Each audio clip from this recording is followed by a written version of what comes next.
तो आज हमारे साथ जुड़े हैं मिस्टर राजेश रोकरे, चेयरमैन ऑफ जीजेसी। इनका नया ऑफिस खुला है यहाँ मुंबई में जिसका नाम है शुभारंभ।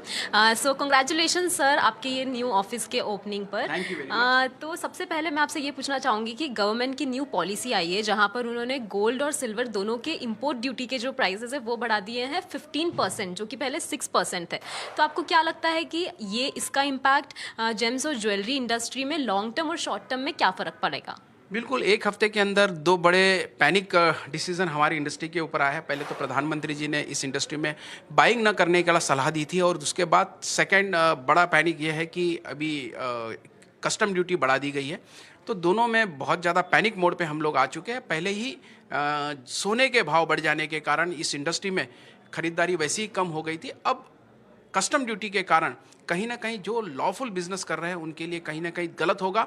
मेरा एक ही कस्टमर का जो हमारे पास जो फीडबैक आता है उसमें एक ही मेरा सरकार के साथ कहना रहेगा कि सरकार इसके ऊपर पुनर्विचार करे, क्योंकि जब जब कस्टम ड्यूटी बढ़ी है तो तस्करी बढ़ी है, स्मगलिंग बढ़ी है, लेकिन इंपोर्ट कम नहीं हुआ है। जो सरकार की मंशा है कि इंपोर्ट कम हो तो इससे उसका कुछ भी असर होगा नहीं। और मैं कल एक ऐसी टीवी चैनल के एक डिबेट में था, तो वहाँ पे नीति आयोग के एक पूर्व चेयरमैन ने भी यही बात मानी है। तो मुझे लगता है कि इंपोर्ट ड्यूटी बढ़ाने से इंपोर्ट कम होना नहीं होगा। सरकार ने इसके ऊपर पुनर्विचार करना चाहिए और जो लॉफुल बिजनेस करते हैं उनके लिए अच्छा माहौल बनाना चाहिए। यस, सही बात बोल रहे हैं। और अभी हम देख रहे हैं कि जो गोल्ड के प्राइसेस है वो ऑलरेडी बहुत हायर लेवल पे ट्रेड कर रहे हैं, और अब ये इंपोर्ट ड्यूटी का भी अनाउंसमेंट आ गया है। तो आपको क्या लगता है कि अब जो कंज्यूमर्स हैं वो लाइट वेट ज्वेलरी या फिर लैब ग्रोन डायमंड्स जैसे के ऊपर शिफ्ट होना चाहेंगे, या फिर वो अभी भी यही प्राइस पे खरीदना पसंद करेंगे? देखिए, अकॉर्डिंग टू पॉकेट साइज सभी लोग अपने अपने कैरेटेज खरीदते हैं, और जिस तरीके से गोल्ड के रेट बढ़े हैं, जो ज्वेलरी पहले 22 कैरेट में बिकती थी वो अभी 18 कैरेट में, पर्टिकुलरली मैं वेडिंग ज्वेलरी पसंद की जाती है।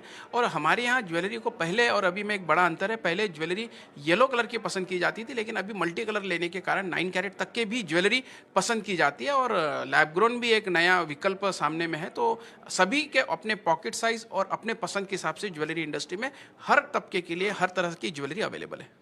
सर, मेरा आखिरी क्वेश्चन आपसे ये होगा कि आप अभी ये नया आपका ऑफिस यहाँ पे खुला है, तो काउंसिल के तीन प्रायोरिटीज़ क्या होंगे कि वो अब इस इंडस्ट्री के ग्रोथ के लिए क्या करना चाहेंगे, उसके 3 प्रायोरिटीज़ के बारे में हमें बताएं। हमारे 3 प्रायोरिटी है: प्रोटेक्टिंग, प्रमोटिंग और प्रोग्रेसिंग। उसी के आधार पे हम लोग काम करते आ रहे हैं। ये एपेक्स बॉडी है। एपेक्स बॉडी होने के नाते हम लोग हमारा अपना शो करते हैं, वैसे हमारा अपना ऑफिस हुआ है। और इस इंडस्ट्री पे जब कभी भी किसी प्रकार की कोई तकलीफ होती है तो हम ऑलवेज गली से लेके तो दिल्ली तक के हम लोग खड़े होते हैं।